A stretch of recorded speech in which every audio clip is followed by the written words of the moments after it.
Sobat Pariwisata dan Aircraft, hari ini di hari libur kita dapat kehormatan diundang oleh Mas Dedi ngasih kesempatan kita untuk ngobrol-ngobrol. Jadi yuk kita langsung ke studionya Deddy Corbuzier.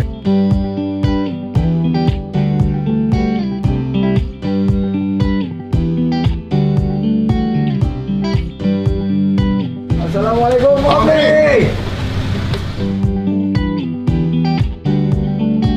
Saya sih seneng banget kedatangan Sandiaga Uno.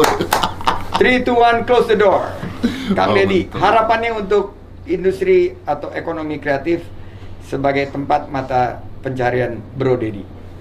Tempat mata pencarian gue. Kan ini ekonomi kreatif banget yang lu kerjain nih. Iya benar. Semua ada di sini. Benar. Ya kita tahu bahwa COVID nih nggak akan selesai cepat lah. Mau vaksin udah rata, tetap aja COVID mah pasti ada aja gitu kan, nggak pernah hilang. Jadi harapan gua adalah gimana caranya supaya masyarakat bisa dididik mencari uang dengan cara yang berbeda. Mencari uang dengan cara berbeda, termasuk pariwisata nih bro. Wih, pariwisata ini kan gila, Indonesia kayaknya cuma itu doang sebenarnya menurut gue gitu. Jadi kalau berada di tangan yang tepat, apalagi di tangan Bapak. Kok lu manggil gue jadi Bapak? Ya, sejak jadi menteri. Sedih juga nih. Jadi, kawan banyak Bapak. panggil gue Bapak. Oke, thank you banget. Jadi mudah-mudahan positif. Kalau ada satu destinasi wisata di Indonesia yang Bro betul-betul jadi favorit itu di mana Bro? Medan. Medan. Oh Medan. Medan. Serius? Kenapa tuh Bro? Karena Medan ladangnya makanan. Oh, kuliner ya. Medan itu makanan nggak ada yang nggak enak. Yang ada enak atau enak banget. Enak banget. Yang ada enak atau enak banget. Jadi sebenarnya menurut gua harusnya gini, orang bikin YouTube aja, bikin vlog makanan aja rame. Orang bikin vlog makanan satu, semua orang datang ke tempat itu gitu. Kalau kita bisa bikin satu kotak makanannya terkenal, gua pernah belajar begini. Kayaknya saya dengar dari Anda juga. Thailand itu kan cara mempropagandakan negaranya adalah dengan membuka makanan restoran Thailand dengan nama Thai. Betul semua, banget. Betul, dan pemerintah chip in kan. I think I listen to you also dari sana. Nah, kenapa kita Indonesia nggak bisa itu? Oke. Jadi menarik nih karena orang tuh mengunjungi destinasi biasanya pemandangan, the sight, the sound, musik dan lain sebagainya. Tapi ini kuliner berarti the taste ya. The taste. Nah, Bro, kalau ada satu destinasi wisata yang Bro belum pernah datengin tapi ingin banget datengin dan misalnya COVID sudah selesai, mungkin jadi tujuan utama pasca pandemi ini apa? Indonesia kan? Indonesia kan? Iyalah, gue kan Menteri Pariwisata Indonesia. Siapa tahu Anda. Kalau Menteri Pariwisata dunia. Siapa tahu Anda berkonspirasi dengan negara lain. Konspirasi teori. Gue tuh belum pernah ke Labuan Bajo. Labuan Bajo? Belum pernah ke sana. Keren banget. Jadi on my next trip kita akan undang Bro Deddy dengan protokol kesehatan yang ketat dan disiplin. Bro mesti pakai masker bro. Oh, tapi nggak apa-apa. Tapi pas ke Labuan Bajo di sini kan Kita udah stay. tempat bro. This is your place, so you call the shot. Jadi sobat pariwisata dan ekonomi kreatif, my next visit ke Labuan Bajo, gue baru dari sana 2 minggu lalu. Keren That's banget. beautiful. Gue pengen ajak lo. Dan kalau boleh sih, gue pingin lo bikin show di satu tempat, satu spot itu. Kita rancang dengan baik. Bener ya? Benar, deal ya. Deddy Corbuzier itu ditunggu-tunggu sama masyarakat Indonesia untuk balik ke Mentalis. Mantap. Dan belum pernah, udah 10 tahun lebih saya tidak perform. Wih, Gila. bener ya? Jual tiket ke sana. Wih, keren ya. Deddy Corbuzier on Siap, Labuan Menteri. Bajo. Nah, lo kan nih sebetulnya nih, guys, banyak yang nggak tahu. Dia nih campuran Banyuwangi dan Malang, betul ya bro? Iya bener. Nah, lu terakhir ini udah pernah berapa kali ke Malang sama Banyuwangi? Gue mau tanya. Itu keren-keren banget. Banyuwangi bupatinya Anas, Malang baru, itu destinasinya keren-keren. Terakhir kali lu kesana kapan? Ke Malang ya? Malang. 4 tahun, 5 tahun yang lalu. Tanya ke Banyuwangi dong. Banyuwangi. SMA. Wah. Oke, abis Labuan Bajo, gue mau tarik lu ke Banyuwangi dan Malang. Non-negotiable. Tunggu dulu, di Banyuwangi ada apa bro? Banyuwangi gila keren banget. keren, ada Pantai Merah, ada Gunung Ijen, ada spot-spot yang luar biasa, kopinya top, Udah kulinernya setting juga idol top. mulu. Ya udah, nanti gua sama Bupati Anas, kawan baik gua tugasin tim gua rancang, lo akan Pulang kampung. juga pulang kampung. Dedi pulang kampung, Banyuwangi dan Malang. Terakhir, gimana kalau gua sekarang mau tanya satu pertanyaan yang banyak orang menaruh perhatian tentang KOL, Key Opinion Leader. Jujur bahwa kita punya satu kebutuhan untuk mempromosikan pariwisata dan ekonomi kreatif kita, dan KOL ini jadi andalan kita, bro, karena sekarang kan digital economy. Tapi kan kita pernah menjalankan program-program yang sebelumnya. Nah, gua minta masukan lu, bro. Ini boleh ngomong bebas. Ya iyalah, ini kan kita punya show harus otentik. Dan lu mesti treat gue jangan sebagai menteri, Ya, tapi jadi as a friend ya. as a friend, lu As a mesti kasih friend. tahu gue bener-bener apa nih pendapatnya untuk ke depan. Kita nggak usah, gue tau lah, gue pernah baca pandangan lo, dan kita pernah bicara sebelumnya terhadap program-program ini. Apa menurut lo yang harus dilakukan untuk kita bisa dapetin value? Ya, oke. Bebas ya. Bebas. Menurut gua pemerintah itu dari kemarin itu salah. Salahnya kenapa? Salahnya karena dia hanya melihat satu sisi dari KOL. Yang dilihat itu hanya fame. Gitu. Fame. Nah, kalau kita bicara ketenaran, ya? ketenaran. Fame menyebabkan spreading the news very good.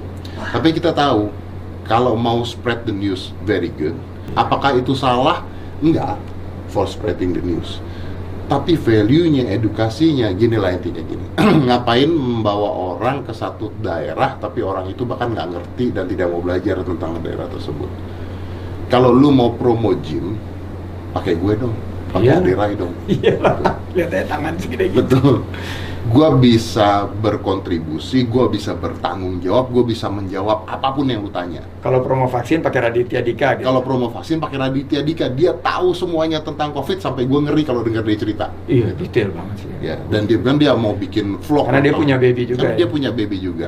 Nah, apakah orang-orang seperti Raditya Dika atau seperti gua spreadnya lebih besar? Gua ngomong belak-belakan aja. Dibandingkan Raffi misalnya, which is my friend, Raffi itu my friend. My friend also. That's true. My very good friend. Nah, apakah spreadnya akan, kemarin ada yang nanya gua di komen, berarti menurut Mas Didi Raffi nggak terkenal ya? Sorry, menurut Mas Didi Radit tidak terkenal ya? Radit terkenal banget, bro. Nah, terus gua jawab begini, terkenal bro, di kalangan dia sangat terkenal, sama seperti Raffi terkenal di kalangan dia. Penontonnya Radit belum tentu nonton Raffi, penonton Raffi belum tentu nonton Radit. Tapi kalau seorang Radit ada di sana, di-amplify dengan seorang Raffi, misalnya, oh ini newsnya dapat, value-nya dapat, semuanya dapat gitu. Nah, terus yang pertanyaan gue adalah, ketika seseorang udah divaksin, kenapa tidak ada rules-nya yang dikasih? Misalnya, nih gue vaksin ya, ini kan hadiah bro, Dari pemerintah. dari pemerintah. Siapa sih yang nggak mau divaksin gitu ya? Kalau saya mau nunggu bapak, setelah bapak. Gue baru sembuh COVID, bro. Gak boleh, gue paling ujung. Gue paling ujung. Nah, gue ditanya sama orang, bro mau nggak divaksin? Gue bilang mau. I don't against vaccine, gue bilang. I don't against vaccine. Kalau mau, sangat mau, sangat mau. Pertanyaannya, kalau gitu sekarang aja divaksin. Loh, sekarang gini, banyak orang-orang yang lebih membutuhkan. Iya betul. Salah satunya, contohnya temen gue si Radit. Kalau gue sama Radit nih ada satu vaksin, gini deh, saya nggak usah ngomongin efisiensi, efekasi dan sebagainya, efficacy rate-nya. Tingkat kemajuan. Saya nggak usah ngomong itu, saya ngomong ini 100% aja udah. Vaksin 100% berhasil. Ada satu bro ya, udah pasti berhasil, tanpa konspirasi, tanpa duit, pokoknya 100% berhasil. Ada satu, pilih gua apa Radit, gua kasih ke Radit. 100% gua kasih ke Radit. Kenapa? Karena menurut gua dia lebih mudah untuk terpapar. Karena dia punya bayi yang masih kecil, dia punya orang tua yang, jadi low risk-nya tuh tinggian dia gitu. Dan menurut gua dia lebih mudah untuk menjelaskan ini ke masyarakat karena hatinya ada di sana gitu bro. Jadi value-nya dapat. Jadi value-nya dapat. Nah, memilih KOL Nah ini balik ke pariwisata dan ekonomi kreatif. Betul. Seperti tadi, gue belum pernah pulang kampung, gue belum pernah ke Banyuwangi, gue punya ikatan dengan Banyuwangi, gue pingin banget ke Labuan Bajo, gue punya itu, saudara gue di Malang punya semua. Jangan memilih wanita cantik untuk mempromosikan sebuah tempat perjalanan yang mana quote on quote tidak bawa perasaan gitu. Perasaannya nggak ada di sana. Penonton kita pinter kok. Penonton kita tahu mana bayaran dan mana tidak. Ya oke, semua bayaran. Maksudnya siapa sih yang mau gratis zaman gini, we need the money kan. Tapi penonton kita tahu mana yang real, mana yang fake. Itu udah tahu loh gitu. Kita tahu bahwa ya ini berenang juga nggak pernah kali gitu. Cuman dibayar doang kali gitu. Nah, pemerintah kita itu menurut gua sampai detik ini jarang sekali melihat KOL itu seperti apa sih. Kalau cuma melihat big data, maka big data yang dilihat adalah the most popular sama reach-nya. Tapi sekarang gini deh, kita punya barang harganya 10 juta, kita mau jual, kita lihat big datanya siapa yang paling banyak siapa gitu. Kita jual, belum tentu laku kan bro. Segmented itu yang penting. Segmented. Atta Halilintar followernya 20 juta ya. Belum tentu dia menjual barang dibandingkan dengan selebgram yang followernya 300.000. Saya punya teman selebgram followernya cuma 200.000. Sosialita Pak. Kalau jual tas Hermes Pak, promo aja Pak, sehari 10 lakunya. Coba di atas tas Hermes jualan.